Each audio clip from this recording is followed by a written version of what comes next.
여러분 안녕하십니까. 동의대학교 탐정특별과정에서 실시하는 2020년 11월 14일 자격시험 대비해서 예상 문제를 함께 풀어보는 시간을 갖겠습니다.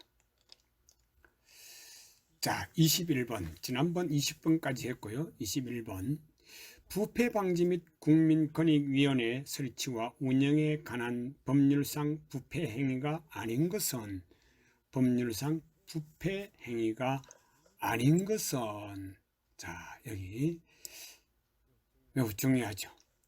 아닌 것은. 그래서 여기 해설을 먼저 보고 여러분들이 답을 한번 맞춰보는 겁니다. 이걸 다 읽어서 하나하나 따져보고 하게 되면 시간이 많이 걸려요.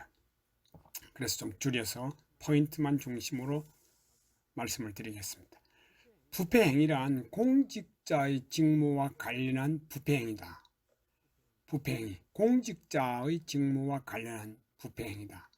그럼 여기 보기 중에서요, 사기업에서 전문 경영인이 지인의 경영하는 회사를 도울 목적으로 필요없는 설비를 발주하여 회사 자금을 낭비한 경우, 이렇게 되어 있는데 척함삼척이라고 바로 사기업이 들어갔으니까 이거는 틀린 것으로, 아닌 것으로, 자, 담당 공무원 이야기, 교통사고 조사 경찰관 이야기, 국민건강보험공단 의료수가 이야기, 이런 것들은 다 맞는 이야기고, 사기업에서 갈 때 이것이 공직자의 직무와는 좀 관련이 다르죠. 그래서 정답은 3번이다. 다음 22번 넘어가면요, 부패방지 및 국민권익위원회 설치와 운영에 관한 법률상 부패행위에 해당되는 것은, 국민권익위원회 이야기가 많이 나옵니다. 자, 여기서 참고 해설을 먼저 볼까요? 사립학교 법인은 공공기관에 해당된다, 이렇게 되어 있죠. 자, 여기서 부패행위에 해당되는 것, 사립학교 법인 교이사장이 학교시설 개설, 즉 학교시설 개선 공사비 부풀리기 또는 인건비 허위 청구 등을 통해 학교 예산을 횡령했을 때 이것은 바로 부패방지법에 해당된다는 것입니다. 그래서 혹시 사립학교는 사설단체다 이렇게 생각하면 안 됩니다. 교육부 소관이 되겠죠. 자, 답은 그러면은 공공기관이기 때문에 부정부패라는 용어를 쓴다 이 말이죠. 1번.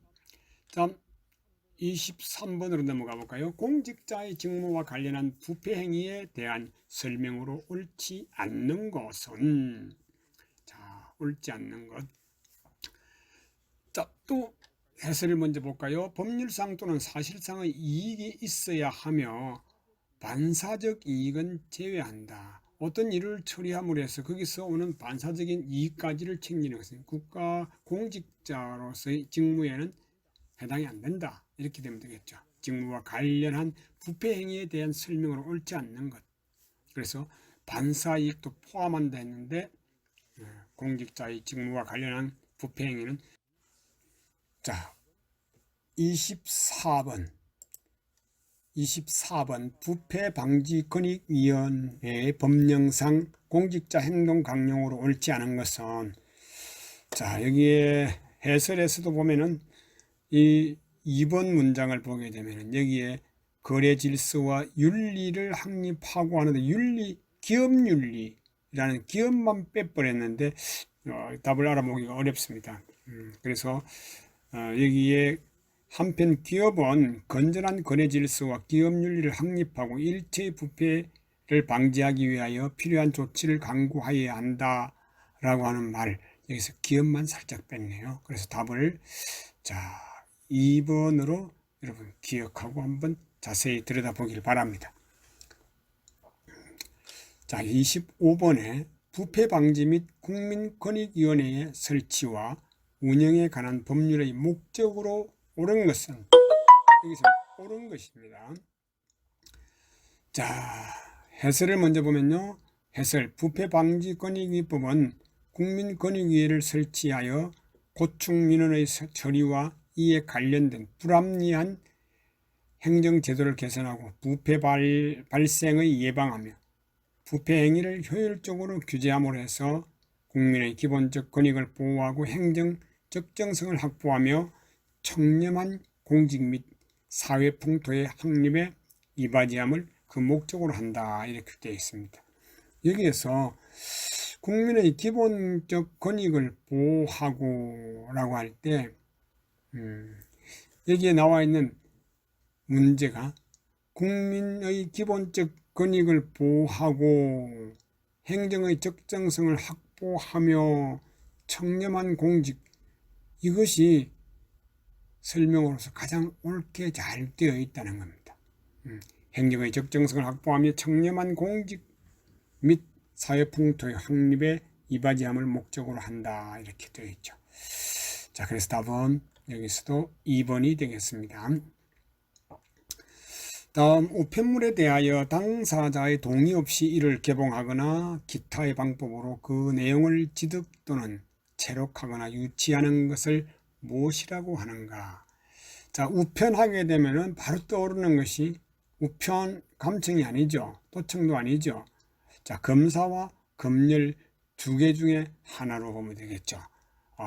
그래서 해설에서 검열이라 하면 우편물에 대하여 당사자의 동의 없이 이를 개봉하거나 기타 방법으로 그 내용을 지득 또는 체록하거나 유치하는 것을 말한다.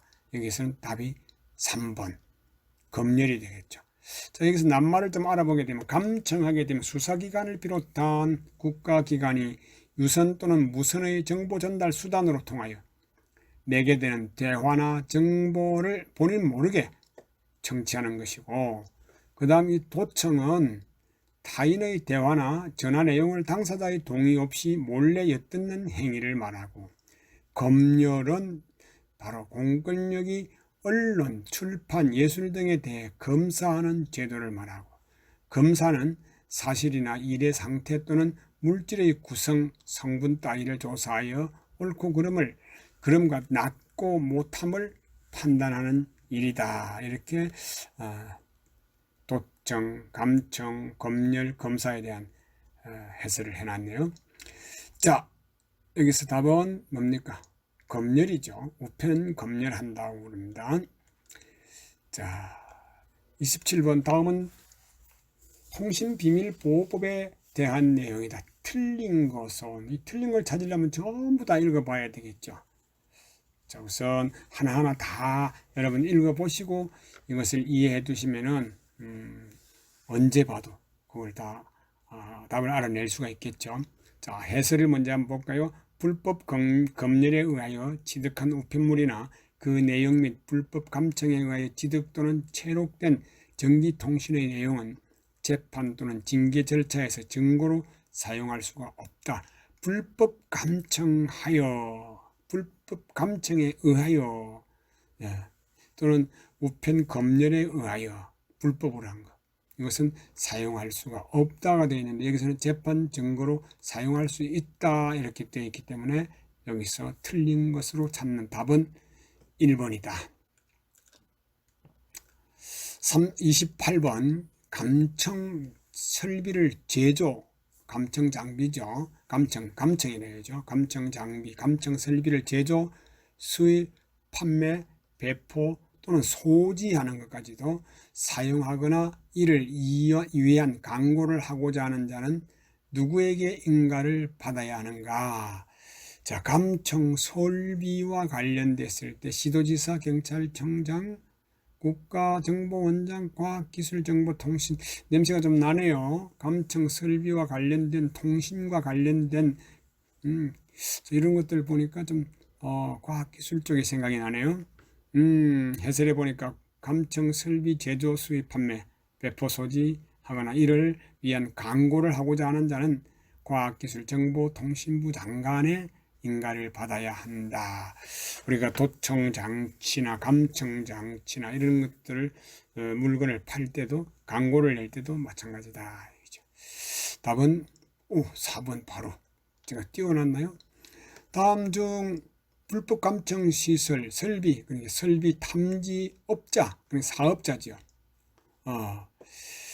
불법 감청 설비 탐지업자의 결격 사유. 이것으로 잘못된 것은 20세 미만인 자, 피성년 후견인 자 또는 피한정 후견인 결격 사유입니다. 파산 선고받은 자로부터 복권되지 아니한 자, 금고 이상의 형의 집행유예 선고를 받고 그 유예 기간에 있는 자, 이렇게 쭉쭉 긴 글들 보니까 이거는 현재 다른 가정에서도 그런 자격의 결격 사유가 되는 사람들인 것 같아요. 만 20세 미만. 여기 해설을 볼까요? 불법 감청 설비 탐지업자에 대한 결격 사유 중에 연령에 대한 규정은 없다. 그리고 객관성 있게 그냥 18세 이상이면 좀 가능하겠다 이런 생각도 들죠. 20세 미만인 자라고 이렇게 한정 지었는데 그런 연령에 대한 규정이 없다. 그래서 답은 1번이 되겠습니다. 자, 30분 마지막 문제입니다. 아주 많이 남았는데 제가 잘못 생각했구나. 다음 중 반드시 불법 감청 설비 탐지업의 허가를 취소해야 하는 경우, 허가를 취소한다.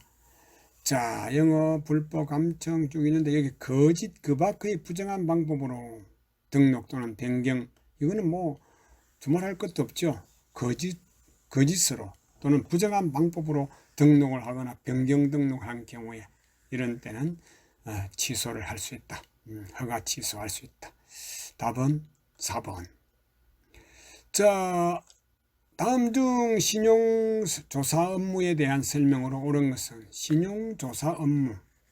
이거 다 읽어보게 되면은 논리성이 다 맞을 거예요 아마.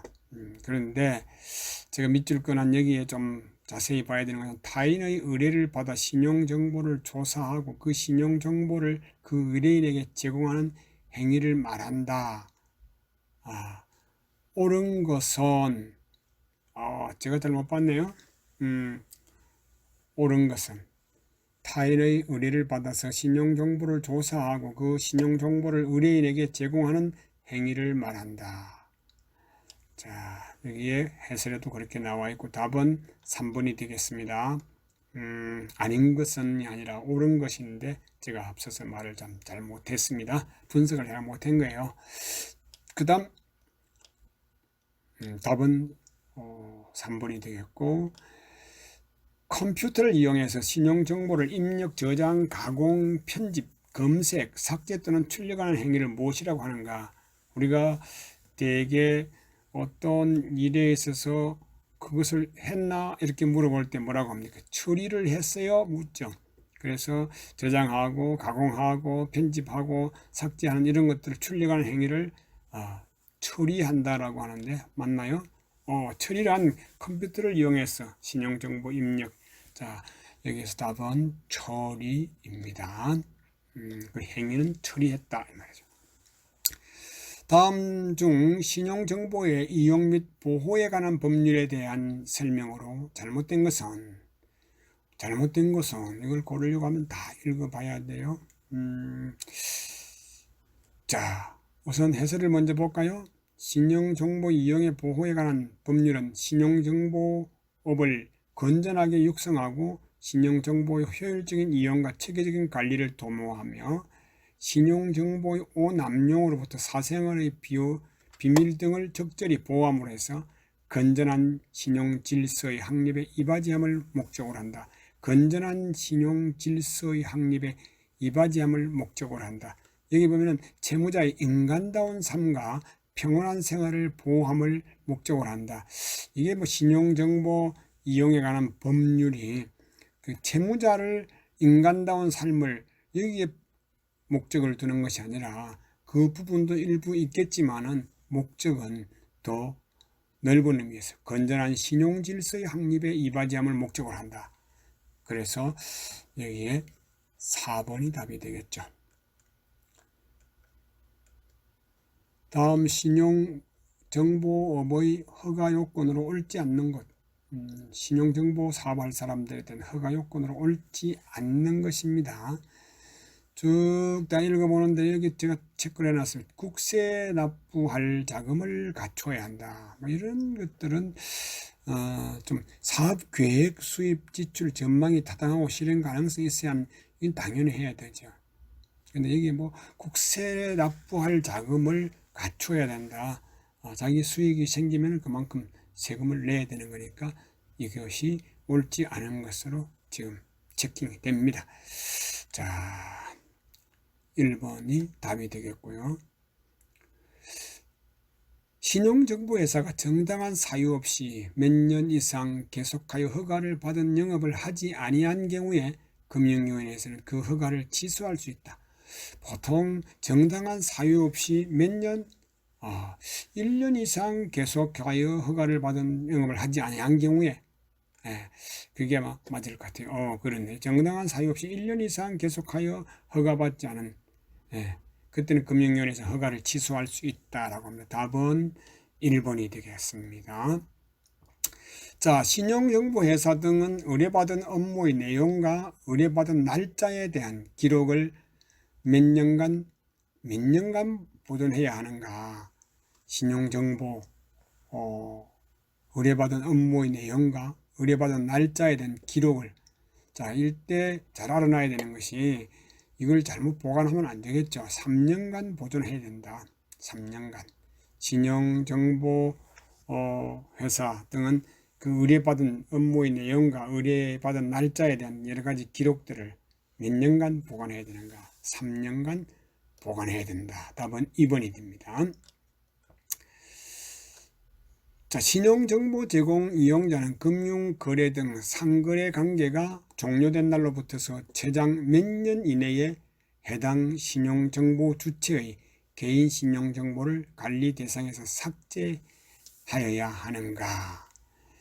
자, 최장 몇 년 이내에 신용정보 제공 이용자는 금융거래성 상거래 관계가 종료된 날로부터서 자, 여기서 5년 이내, 최장 5년 이내에 여기에 해당 될 때 신용정보 주체의 개인정보를 관리 대상에서 삭제할 수가 있다라고 하는 겁니다.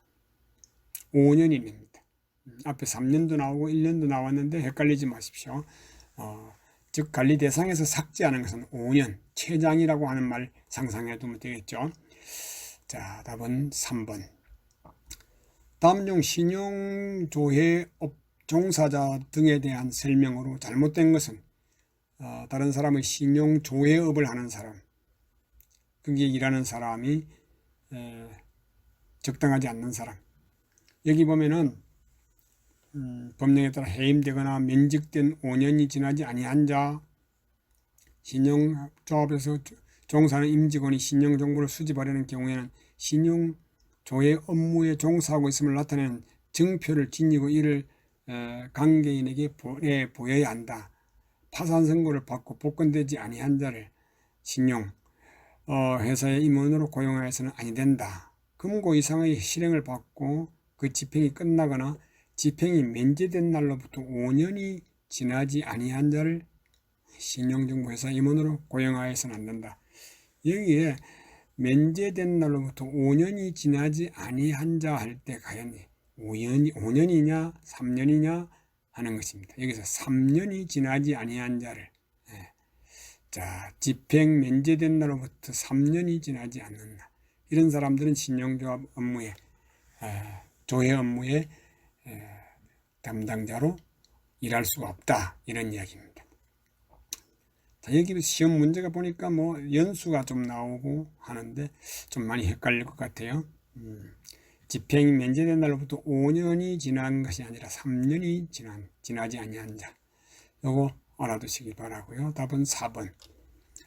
다음 중 위임직 채권 추심인의 등록 취소 사유로 옳지 않는 것. 채권 추심인의 등록 취소 사유로 옳지 않는 것. 여기에도 또 기간이 나오는데요. 뭐 1년 이내 업무 정지 처분을 받은 사실이 있는 경우 또는 등록 내용이 조건을 위반한 경우 등등 있는데 정당한 사유 없이 6월 이상 계속하여 등록한 영업을 하지 아니한 경우 6월 1년 이상 앞서서 한번 그 문제가 나왔네요. 보기가 정당한 사유 없이 1년 이상 계속하여 등록한 영업을 하지 아니한 경우에는 위임직 채권 추심위원의 등록을 취소할 수 있다. 자, 답은 4번이 되겠습니다. 오늘의 마지막 문제. 다음 중 개인 신용정보의 제공 등에 관한 내용으로 잘못된 것은 개인 신용정보입니다. 그럼 해설을 먼저 보고 할까요?